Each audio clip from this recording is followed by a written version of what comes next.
तो आज हम एक ऐसे बड़े साइबर घोटाले की कहानी में गहराई से उतरेंगे जो पूरे देश में फैला हुआ है। और सबसे डरावनी बात यह है कि इसमें आम लोग अनजाने में ही अपराधी बन रहे हैं। जरा इस नंबर पर गौर कीजिए, 7,000 करोड़ रुपए। ये वो चौंका देने वाली रकम है जो हम भारतीयों ने 2024 के सिर्फ पहले 5 महीनों में ऑनलाइन स्कैम्स में गंवा दी हैं। और ये देखिए, 8.5 लाख, ये उन बैंक अकाउंट्स की संख्या है जिन्हें सेंट्रल ब्यूरो ऑफ इन्वेस्टिगेशन यानी सीबीआई ने इस देशव्यापी धोखाधड़ी के सिलसिले में फ्रीज कर दिया है। तो सवाल ये उठता है कि ये इंटरनेशनल क्राइम सिंडिकेट आखिर आम लोगों के बैंक अकाउंट्स को हथियार कैसे बना रहे हैं?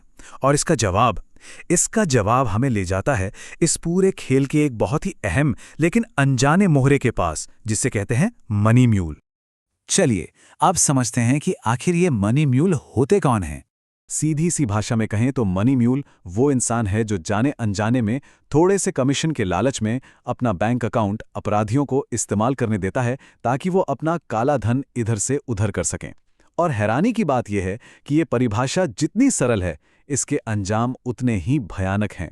ये स्कैमर्स बहुत चालाकी से ऐसे लोगों को चुनते हैं जो कमजोर हों या जिन्हें पैसों की सख्त जरूरत हो, जैसे कॉलेज स्टूडेंट्स, नौकरी की तलाश कर रहे लोग, या फिर वो जो किसी भी तरह की आर्थिक तंगी से गुजर रहे हों।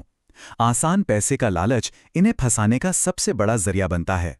ये अपराधी अक्सर बड़े प्रोफेशनल दिखने वाले जॉब एड्स का इस्तेमाल करते हैं। टेलीग्राम और फेसबुक पर ऐसे ऑफर्स की भरमार है।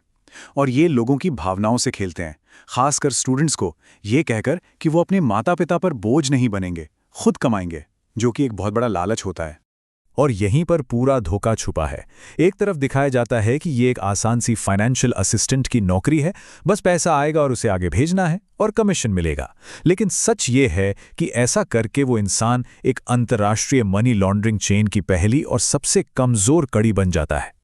लेकिन ये म्यूल्स तो कहानी का सिर्फ एक हिस्सा है। असली सवाल तो ये है कि म्यूल के अकाउंट में आने के बाद पैसा जाता कहाँ है, और इसका जवाब एक बहुत ही शातिर और बड़े अंतर्राष्ट्रीय नेटवर्क का पर्दाफाश करता है।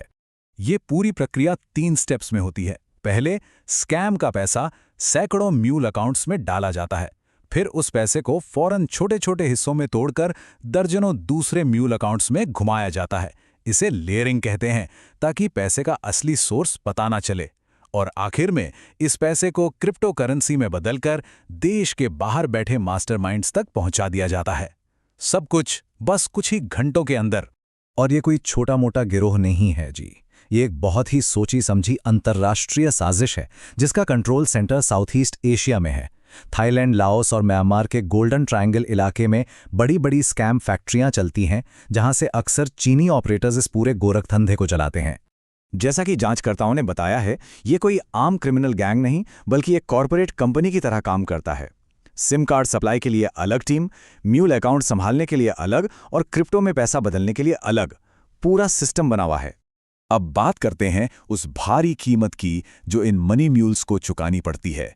थोड़े से कमीशन के बदले उन्हें मिलती है जिंदगी भर की कानूनी मुसीबतें, क्योंकि पुलिस के लिए सबसे पहले इन्हीं को पकड़ना सबसे आसान होता है।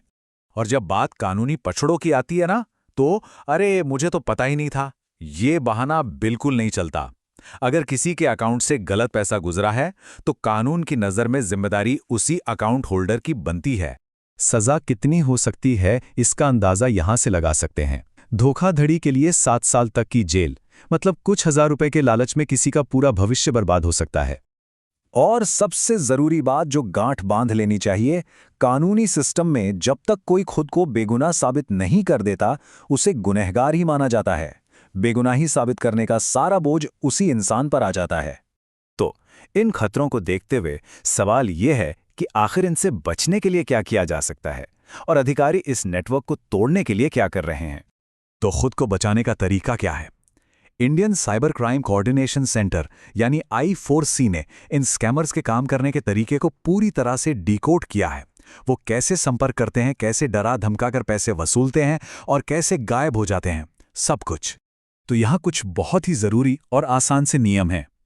कभी भी किसी भी हालत में अपना बैंक अकाउंट किसी को किराए पर ना दें। व्हाट्सएप या टेलीग्राम पर आसान नौकरी और मोटे कमीशन वाले ऑफर्स से हमेशा सावधान रहें। और कुछ भी गड़बड़ लगे तो फौरन 1930 पर कॉल करके रिपोर्ट करें। ऐसा नहीं है कि सिर्फ हमें ही सतर्क रहना है, सरकार भी अपनी तरफ से लाखों फर्जी सिम कार्ड्स और अकाउंट्स को ब्लॉक कर रही है। लेकिन ये लड़ाई इतनी बड़ी है कि इसमें हर एक नागरिक की जागरूकता ही डिफेंस की पहली लाइन है। तो आखिर में बस एक सवाल सोचने के लिए है, जब भी कोई अनजान शख्स बहुत आसान तरीके से पैसा कमाने का मौका दे, तो क्या वो सच में एक मौका है या फिर जेल जाने का टिकट? क्योंकि जो चीज़ सच होने के लिए बहुत अच्छी लगे वो अक्सर सच होती ही नहीं।